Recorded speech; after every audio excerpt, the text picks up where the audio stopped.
ఓం శ్రీ గురుభ్యో నమః. మనం వటపత్ర సాయి అనే మాట వింటుంటాం కదా. కొంతమంది పాపం దీని అర్థం ఏంటి అంటే ఏమన్నా అందరికీ సంస్కృతాలు రావు కదండి. పేరు బాగుంది, వటపత్ర సాయి అనే చాలా బాగుంటుంది. ఏమిటి దీని అర్థం అన్నట్లయితే మొత్తం మహాయుగాలు ఇవన్నీ అయిపోయిన తర్వాత కృతయుగం, త్రేతాయుగం, ద్వాపరయుగం, కలియుగం. ఇప్పుడు మనకు జరిగేది ఏంటి? కలియుగంలో మొదటి పాదమే నడుస్తున్నది. ఇదేదో అయిపోయింది అనుకున్నట్టు మనం అనుకుంటాం. ఇదేం కాదండి, ఇంకా 3 పాదాలు నడవాలి.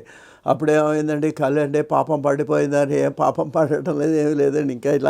ఇంకా చాలా ఘోరాలు నేరాలు జరగాలి. ఇవన్నీ అయితేనే కానీ అప్పుడు కలికి అనేటువంటి వాడు అది ఇంకా ఇప్పుడు 9 అయినా 10వ అవతారం ఉంది. అది ఆయన గుర్రం మీద వస్తాట. ఆయన ఎక్కడ పుడతాడో, ఆయన పేరేంటో, తల్లిదండ్రుల పేరేమిటో కూడా మనకు భాగవతంలో చెప్పడం జరిగిందండి. ఎంత దూరదృష్టి గలవాళ్ళో చూడండి మన మహర్షులు. అందువలన ఆ విధంగా ఉన్నటువంటి పరిస్థితిలో ఆ కలియుగం కూడా పూర్తయిన తర్వాత సమస్తము జలమయం అయిపోతుందండి. అదే ప్రళయం, మహాప్రళయం.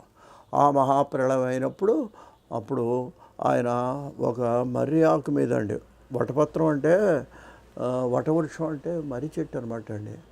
ఆ మర్రాకు మీద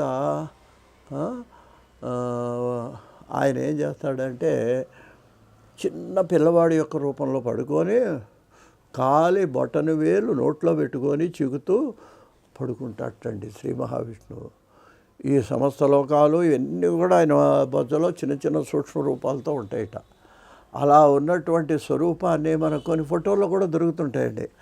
ఆ విధంగా దాని మీద పడుకున్నటువంటి, ఆ ఆకు మీద పడుకున్నటువంటి బాలకృష్ణుడి యొక్క రూపాన్ని వటపత్ర సాయి అంటారండి. అదే మనకు పాటల్లో, సినిమా పాటల్లో కూడా చూడండి, ఏదో వటపత్ర సాయికి వరహాల లాలి అనే ఆ జోలపాటలో కూడా ఈ వటపత్ర సాయి అనేటువంటి మాటని మనం ఉపయోగించడం జరుగుతుందండి. కాబట్టి ఇవన్నీ కూడా ఏంటంటే ఈ కాలాల్లో వచ్చేటువంటి మార్పులండి. ఇవన్నీ కూడా భగవంతుడు, మనం సామాన్యంగా లోకంలో అనుకుంటాం ఏదో బ్రహ్మ విష్ణువు శివుడు ఉన్నాడని.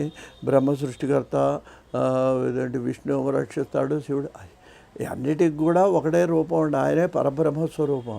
ఆ పరబ్రహ్మస్వరూపం మనం విష్ణువు అనుకున్నా, శివుడు అనుకున్నా, మనం దాన్ని ఏ రకంగా అనుకున్నా మనం ఇబ్బంది లేదండి. ఆయనే వటపత్ర సాయి.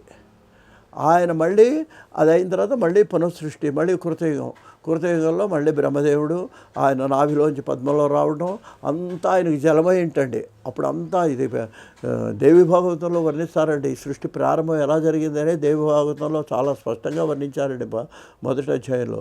అప్పుడు ఆయన కిందకు వచ్చి నేనేం చేయాలంటే నువ్వు తపస్సు చేయని చెప్పాడు. ఒక మాట వినిపించింది, ఎవడు చెప్పలే, చెవిలో వినిపించింది ఆకాశంలోంచి. కొంతకాలం తపస్సు చేశాట బ్రహ్మ. ఆ తర్వాత మధుకైటభులు అనే రాక్షసులు వస్తే వాళ్ళని సంహరించేటండి. ఆ తర్వాత మళ్ళీ ఇదేంటి సృష్టి ప్రారంభానికి వచ్చి వేదాలతో నెమ్మదిగా అవన్నీ వేదాలంటే ఏం లేదా, నీకు చెవుల్లో వినపట్టమేనండి. అదే పరబ్రహ్మ స్వరూపంలోంచి వచ్చినటువంటివి.